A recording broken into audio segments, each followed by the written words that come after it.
action. Welcome to the Week 3 video edition of the Frontline Fantasy Football Podcast. This is your host, Jason Cameron, and I'm here with my co-host, Brandon Alessio. Welcome, Brandon. Today we're going to talk about our starts and sits. So, Brandon, why don't you go ahead and start us off with your first start of the week. For Week 3, I will say LeGarrette Blount.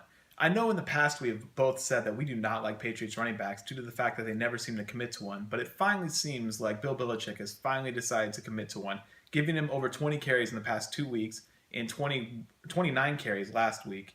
He also has gotten a touchdown in each game, which is very encouraging. My first start of the week is Travis Benjamin and Tyrell Williams from the San Diego Chargers. I like the Chargers receivers this week because they're going against the Colts. The Colts have a weak secondary, and both Travis Benjamin and Tyrell Williams led the team in targets last week. Brandon, your second start. My second start would be Jameis Winston. After a very strong week in Week 1, he struggled very deeply in Week 2. However, against a terrible Rams defense and Rams team in general, I feel like he's going to have a very good bounce-back week.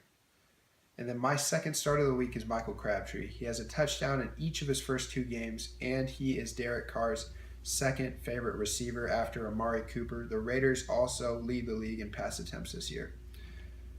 So we will move on to our sits. Brandon, you want to start us off? For sit one, it hurts me, but Sammy Watkins, after 2 very ineffective weeks, I think it's about time to sit him down and just see how hurt his foot actually is. They say they're going to play through the injury. However, the past 2 weeks we've seen that him playing through the injury is not good for fantasy.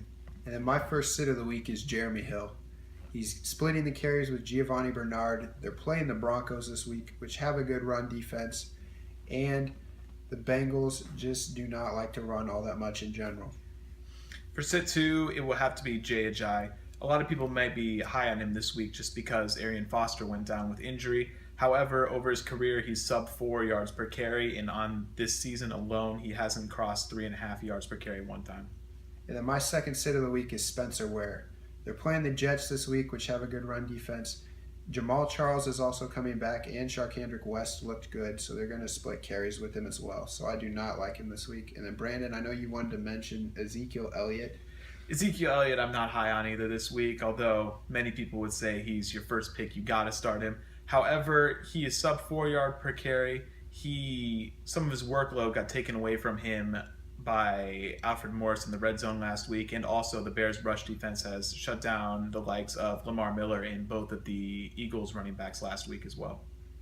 Just a thought. I disagree with everything he has to say about Ezekiel Elliott. So we're going to wrap up this video edition of the Frontline Fantasy Football Podcast. You can follow us on Twitter. Where, Brandon? Same place as always, Jason. Hit us up on that Frontline FF. No spaces, no underscores, no jokes, all business. Thanks for watching.